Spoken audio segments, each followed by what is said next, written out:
Greetings, friend, and welcome to the Season 2 premiere of the Park Hopper Daily Interviews. This is show number 16 for Thursday, September 16th, 2021, and on today's episode we are deep diving into all the Disney drops from the past few days. Dining, parties, menus, oh my! From Steakhouse 71, R.I.P. in Peace the Wave, to Space 220. With its not quite out-of-this-world menu. From dinner packages and dessert parties and even the return of fireworks cruises, Bob Chapek is hard at work as always trying to figure out new and improved ways of pocketing even more Disney dollars. Join your hosts, Catherine and Anita, as they wade through the chaos and make sense of all the latest Disney updates and salivate over delectable new menu items. This week on the Park Hopper Daily Interviews. And welcome back to the Park Hopper Daily podcast. We're so excited to be back for season 2, and we had like a welcome back episode slated, and then Disney did what it always does and just went boom, all kinds of places. So I am Anita, and I am Catherine, and we are Park Hopper Daily. Catherine, what's been going on? Give us backstory. Where are we? What happened? Well, summer happened. So as many of you have probably noticed, we did take a break after our last June episode. For those of you who don't know, I own a newspaper group on the East End of Long Island, and my partner in Disney crime, Anita Boyer, is part of Our Fabulous Variety Show, performance arts nonprofit. So our summers get a little intense, to say the least. It got wild. It got real wild. It got wild. We had great summers, though, very productive. Went to the beach a lot in between our hectic work schedules, but we decided to put the podcast off for the summer and regroup for the fall. And we had initially planned on coming back with a bunch of trip reports and reviews about Remy's Ratatouille adventure, because we had a very exciting trip planned, our first Park Hopper Daily work trip planned to Walt Disney World for the last week of August, which we canceled. Why did we cancel it? Why did we cancel it? Why, Anita? Well, COVID cases went through the roof. Florida, their spike was worse than the initial spike. And then what really was the nail in the coffin of this trip for me and Joe, because we held out just like a hair longer than everyone else. All the group, my parents were going to meet us down there as well. They canceled first. Then we decided to cancel the Park Hopper Daily part. And then Joe and I were like, maybe just 2 days, because we don't have anyone else in our apartment that we could possibly infect if, God forbid, like something happens while we're down there.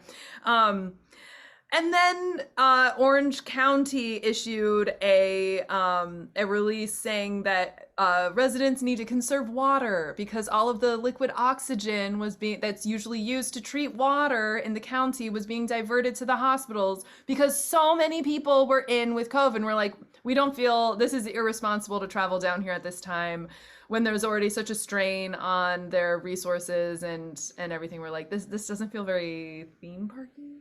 So, so we bailed. And then to add to all of that, I ended up needing to get my gallbladder out. So I had surgery last week, got the old gallbladder out. Joe likes to joke that no one can say that I've got gall. It's not true. I have it anymore. That's true. Yeah, so here we are. So Anita and myself, our Park Hopper Daily trip was booked largely through DVC points, some of Anita's points, and then points we were renting. So we scrambled mid-August, and we rebooked a ton of trips, and I rebooked a 5-night stay for mid-October because I have to get down there and see what's going on for the 50th. We're really anxious to get down in the parks together.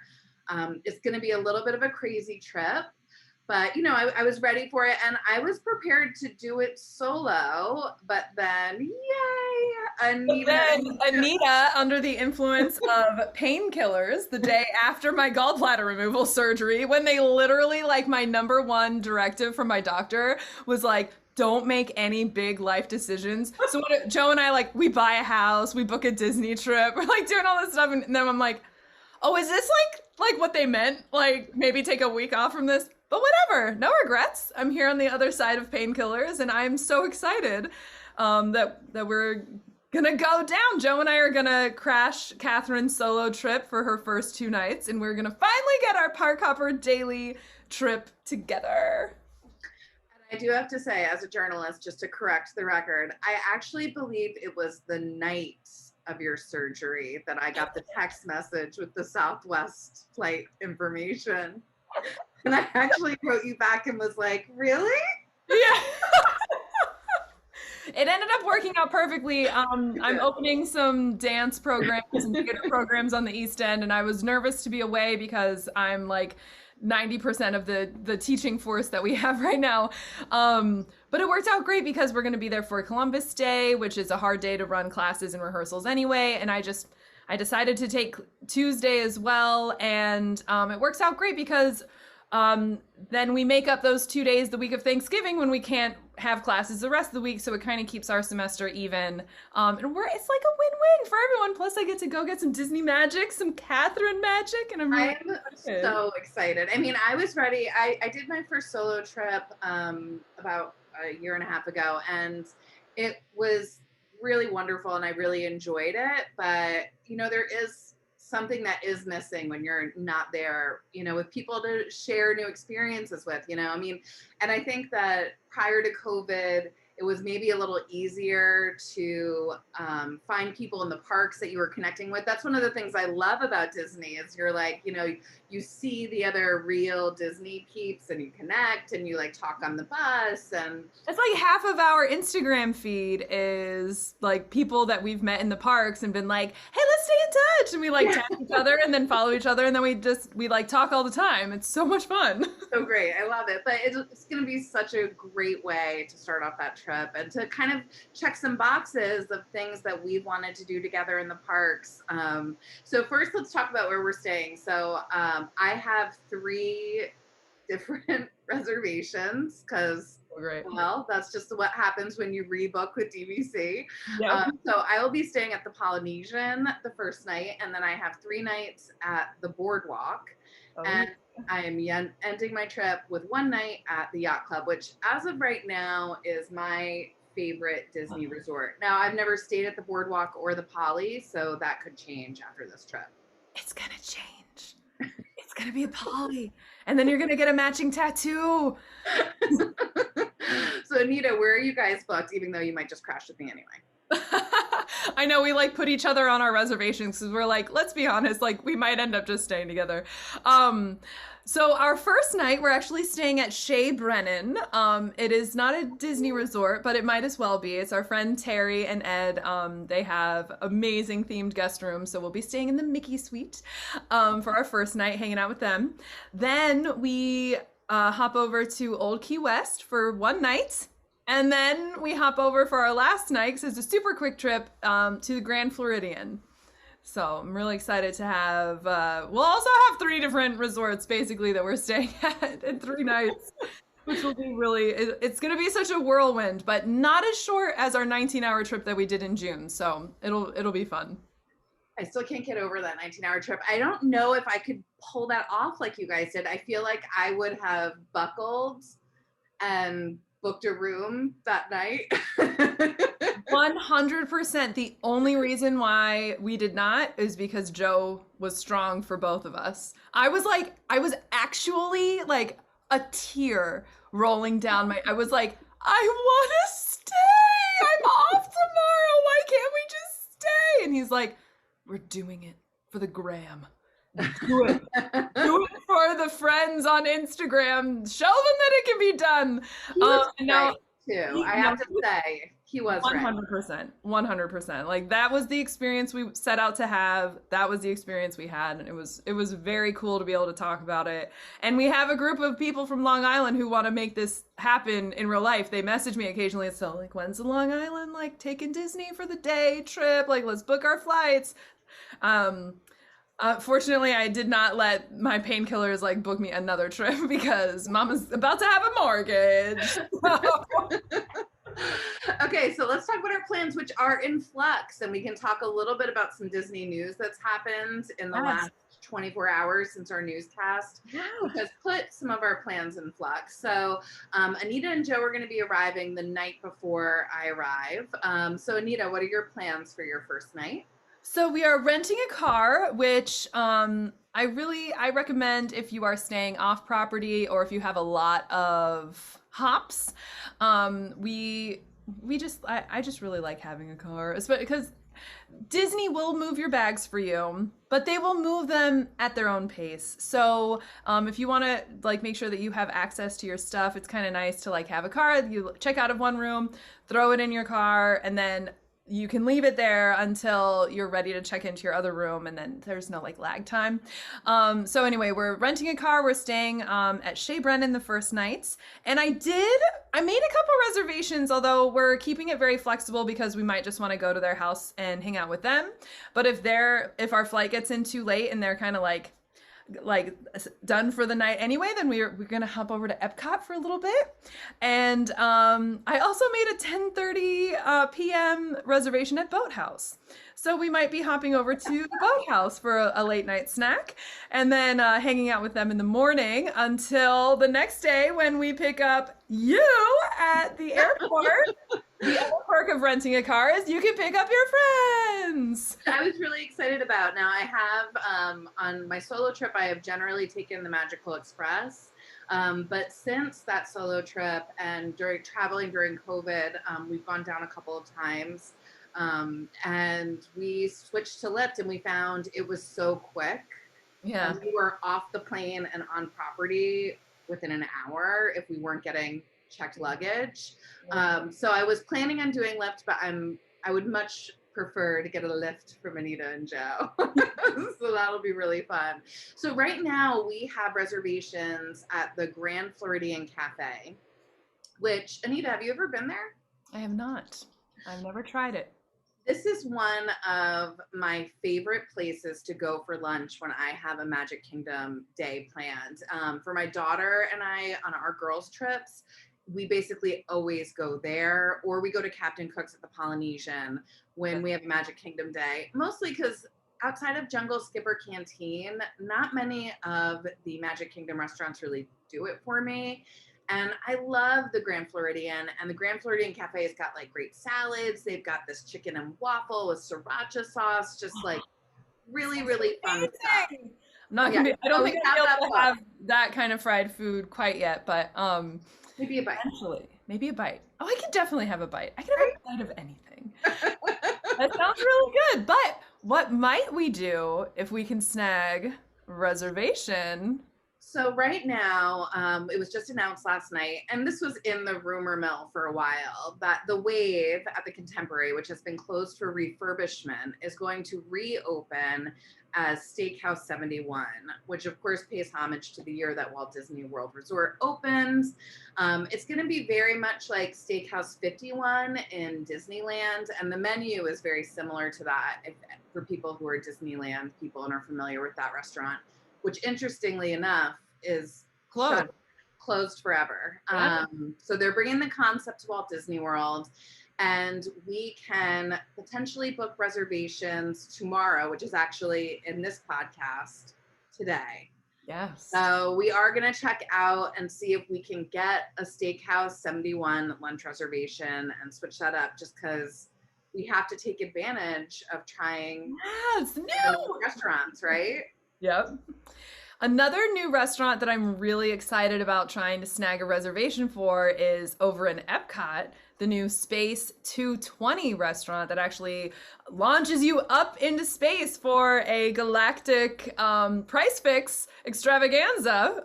They have price fix options for lunch and for dinner. And it sounds like way too much food. It sounds like totally like I'm going to do it once and be like, okay, we'll see you again in 2 years.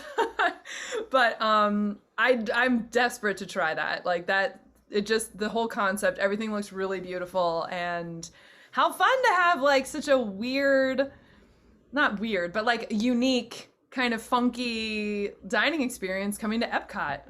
So we're actually going to try and book that if we can get reservations. And this will be one of the hardest reservations to get in all of Walt Disney World for at least, I think, a couple of months. So this is going to officially open on September 20th. And now on September 20th through the 27th, you will only be able to get in by walking up to the restaurant. And if they have availability, they will let you in.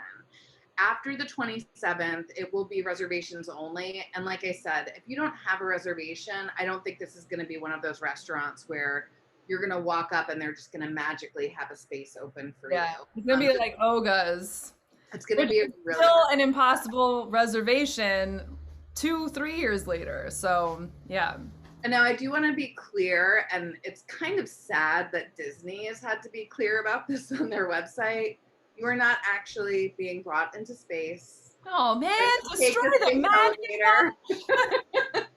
The space elevator is a simulation to an actual on-Earth Oh restaurant. my gosh. Wait, speaking of that, did you ever hear about the guest who legitimately, this happened, I think, or it's a rumor, but I like to believe that it's real. A guest actually sued Disney because they said they got the bends because of there is something in the sea in Epcot where you could like go in the thing and it like looks like you're actually going down. You can do like a scuba, or I don't know if they're doing that now, but you could do like a scuba experience. Yeah, and there's like something, or even like I never got to do this, so that's why I'm kind of describing it awkwardly. But the moral of the story is like it's an elevator that just has bubbles going up the side, but they were convinced that they actually got the bends, and Disney was like, yo, this goes down 5 feet. Like, this is like, if you got the bends on this, you got the bends on the Haunted Mansion. Like, you know. And it's because of lawsuits like that none of us can have nice things, and Disney has to put disclaimers on their listing for restaurants like Space 220. Just imagine the disclaimers that are coming, right? The disclaimers that are probably coming with the Galactic Star Cruiser, like, you're not actually in space. I'm pretty sure they're already on the website. Being very clear about that. So I have to say, you know, with Space 220, which this is a restaurant that is going to be operated by the Patina Group. The Patina Group owns a ton of restaurants throughout Walt Disney World and actually on the West Coast as well. In Walt Disney World, they operate all of the restaurants in the Italy Pavilion. They're also behind Maria and Enzo's. I believe maybe Trattoria Al Forno as well. Over on the West Coast, they run Catal. So this is like a big restaurant group. Definitely like Landry size, if not larger. So they're the ones that are running the restaurant. And I will say, looking at the menu, I mean, it looks really fun, and it's definitely an experience I want to have. But I will also say that at $79 for adults and $29 for children 9 and under for dinner, $55 for adults and $29 for children 9 and under for lunch, you know, I was kind of hoping they were going to take the space theme to, you know, the next galaxy, the next level, something, you know, we are seeing it's like the Big Bang burrata, which is going to be a burrata cheese salad that looks really cool. And the starry calamari. It's going to be fried calamari in a nice presentation. Do you know what I mean? Like they should have kind of let that maybe be an opportunity to experience, maybe not exactly, because I know Space 20 or 220, it's not Star Wars. No. But, you know, when we think Disney and outer space, like those two are starting to kind of go hand in hand. And the food and the photos and all the teasers and stuff that they're dropping that's going to be available on the Galactic Star Cruiser, I mean, that is so wacky and like colorful and bright and flavors, pairings that don't make any sense normally. You know, like I agree with you. Like they really could have gone a little bit more in the fun department. But I guess that's the difference between a menu that is Imagineered and a menu that is created by a restaurant group, right? Yeah, they're like so whatever chef like just made the menu of the stuff that they want to make, right? And then the marketing team was like, "All right, so let's call it something that The makes terra bolognese, which yeah, is, you know, it looks like zucchini and noodles with a bolognese sauce. Now, granted, I love Via Napoli. I had a good dining experience at Catal the last time I was at Disneyland. I've had good experiences at some patina restaurants, group restaurants. I did not love Maria and Enzo's, to be honest with you. So I'm not, for all I know, this is going to be the best patina group restaurant food wise that any of us have ever seen. And the food is going to be spectacular. And I hope that it is. But I do wish they could have just brought a little bit more invention to the menu. Like, I mean, I think it was Carly Wiesel. She was like, there's not enough like freeze dried space food on this menu. You know, like have a little fun with it, you know, a little steak ice cream, you know. exactly. Yeah. Presentation and like garnish could have gone a bit further, even if the actual like menu items themselves had to be kind of tame, if as it were. The drinks look interesting though. Those look like maybe they're having a little bit more fun. They're very colorful, although they look like they're wicked sugary, which equals hangover in my world. But you know, yeah, in everybody's world, honey. Yeah. I'm 34. It's a new development. It just at 42, it just gets worse, babe. Worse and worse.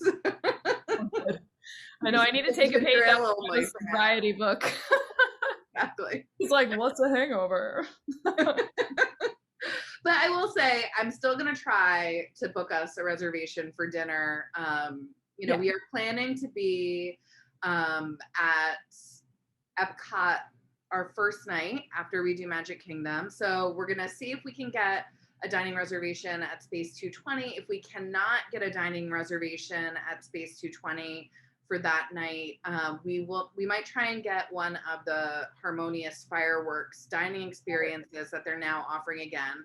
For those of you that are, you know, pre-COVID Disney people, you used to be able to book fireworks packages at a number of restaurants where it's basically a set menu, you agree to a set price, and you have preferred seating where you can watch the fireworks, formally illumination. So now there are going to be 2 restaurants that you can start doing that at in Epcot. And I'm just checking the date on this. Oh, it's going to start on October 2nd. And that is going to be at, oh wait, I'm sorry, October 2nd. I could be wrong there. Let me just double check that. Oh, no, I am wrong. Those are actually going to open for booking on the 23rd, and you will be able to dine at Rose and Crown or Spice Road Table for those dining experiences. So I love both of those places. Very. So you've eaten at both of them? Yes. Okay. I have never eaten at Spice Road Table, and I've always wanted to. And the look of it is really nice, and I love that it's all outdoors. Yes. Well, they do have an indoor seating section as well, but they have a large patio where we could eat outside. We went there on our last trip to escape the rain one day, and they were so nice. They like let us hang out and like hung up our ponchos for us and everything.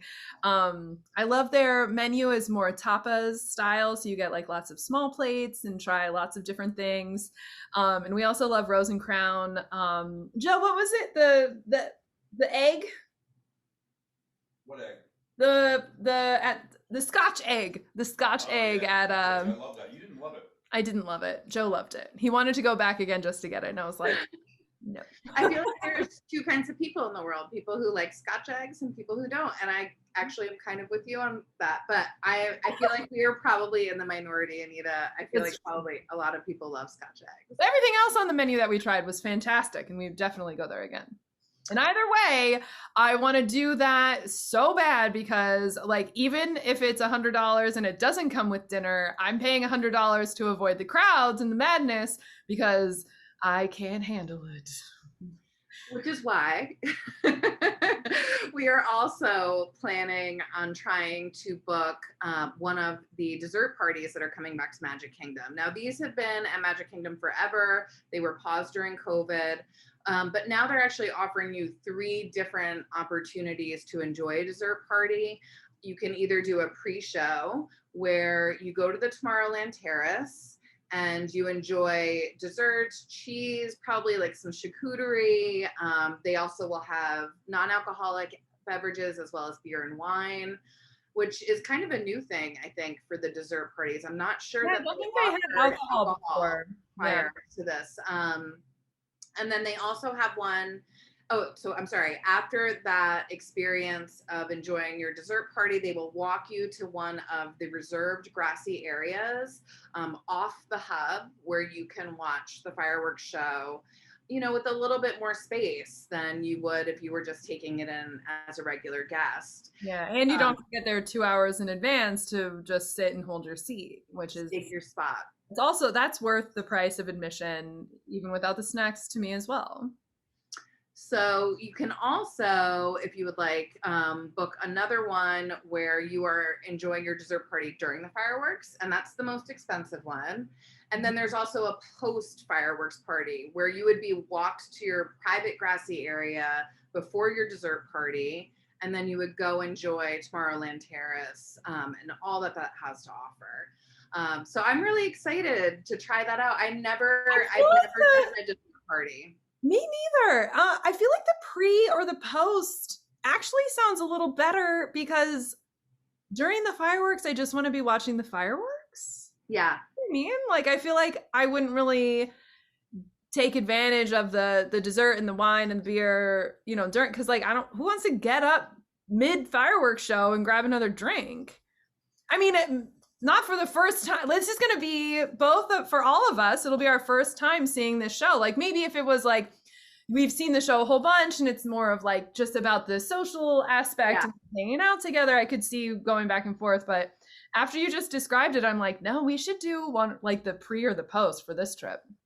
I also always try on most of my trips to book an experience like this, whether it was one of like the early morning magics that you used to be able to buy either at Magic Kingdom or Hollywood Studios, a dessert party. You know, they also are now going to be offering, and this is going to start almost right away, is they are going to have a Fairy Tale Fireworks sparkling dessert cruise starting this Saturday, September 18th, which is basically a dessert party on a boat in the Seven Seas Lagoon, which is really cool. And I just think if you're people who go to Disney like we do, and like we're very fortunate to do more than once a year, more than once in a lifetime. Yeah. These are ways to just kind of create these special individual moments that you're not going to have on all your trips. Yeah. I have never done one of those, but I did get to do for like it was during when there was still Illuminations. Joe and I, with our friends Ed and Terry and some other people, we did the Illuminations cruise, and that was phenomenal. It was actually really funny because I thought that Joe did propose on that trip, but I thought that was going to be the moment, because as soon as the show was done, the captain was like, all right, now we have a special surprise. So I hope you guys don't mind taking an extra trip. Hey, Charlie, how's it going? So we take this extra trip, and he was like, and look over there, you can see the happily ever after fireworks. They're like teeny tiny in the distance, and like the whole time I'm like, oh my god, this is it, this is the moment. And then he's like those, and I'm just like, okay. Those fireworks are awful. Like, this is not exciting. But I did get the ring, and look at look how cute it is. If you're listening on the podcast, my ring looks like Mickey Mouse.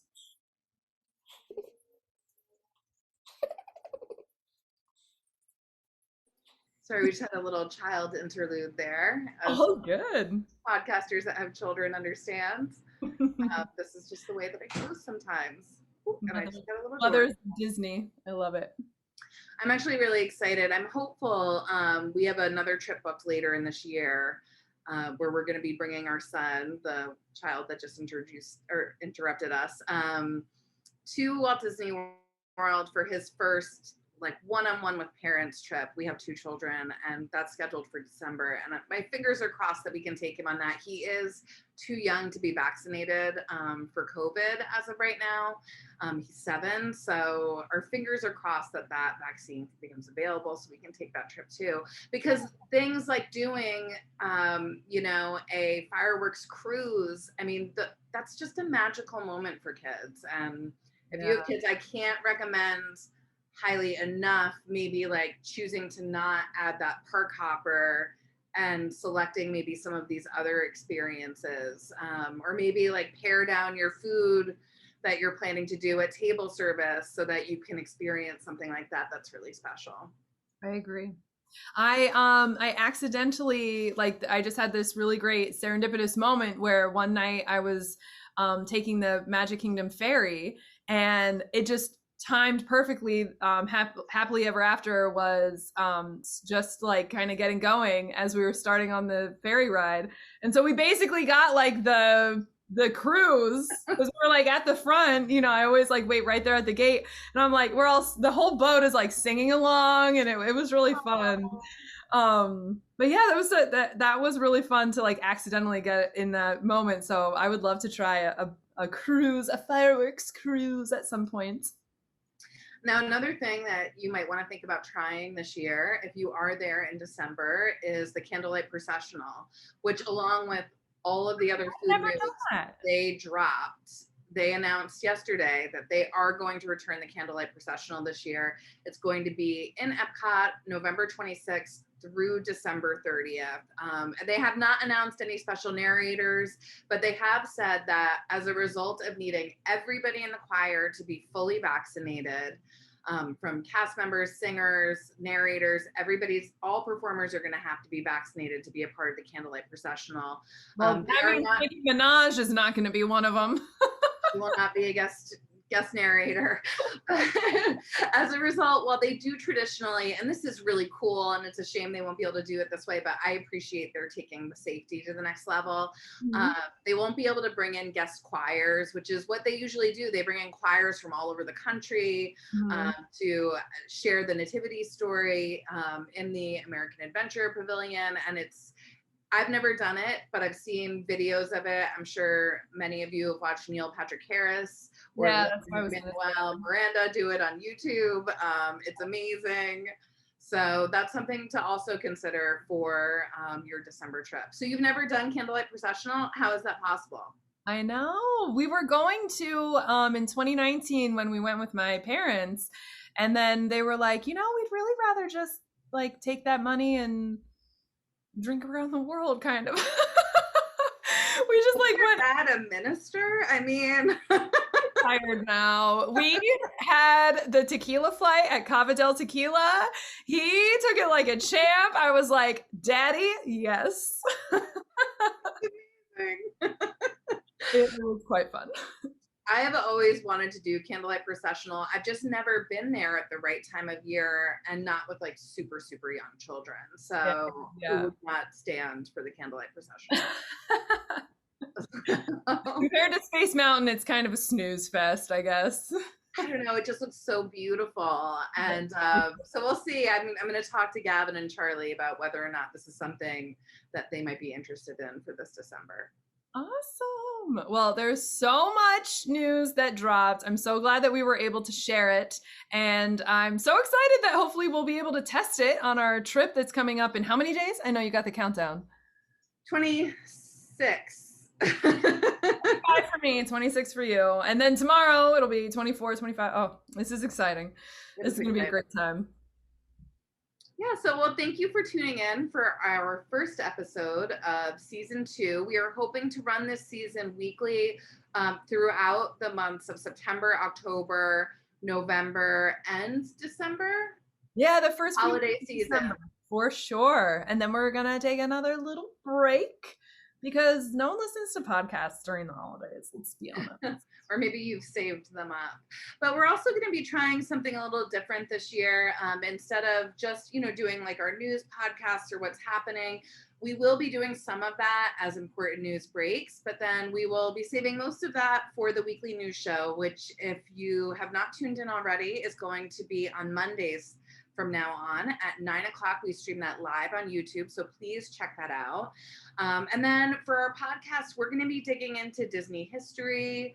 We're going to try and have some very themed episodes that center around one topic. We also want to do some top 10s, just so we can share with you some of the things that we love about the Disney parks all around the world.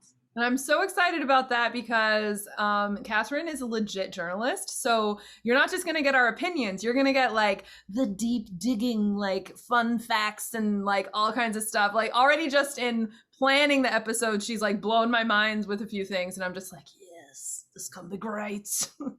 Well, I'm excited because it gives me an opportunity to also dig into some of the Disney historians that I've just been kind of paying attention to and reading a little bit of their work. And now I kind of have a reason to just like dive full in. Oh, yeah. That's fun, for total This is why your husband calls me the enabler. You are. Okay, well, I am Catherine Manu, and I am Anita Boyer. And we are Park Hopper Daily. Please, if you have not already followed us on our Instagram, our Twitter, and our Facebook pages, check us out. We'd also love it if you could subscribe to our YouTube channel, like this video if you want to keep seeing this kind of content, hit the bell for notifications, and we will see you real soon. Bye.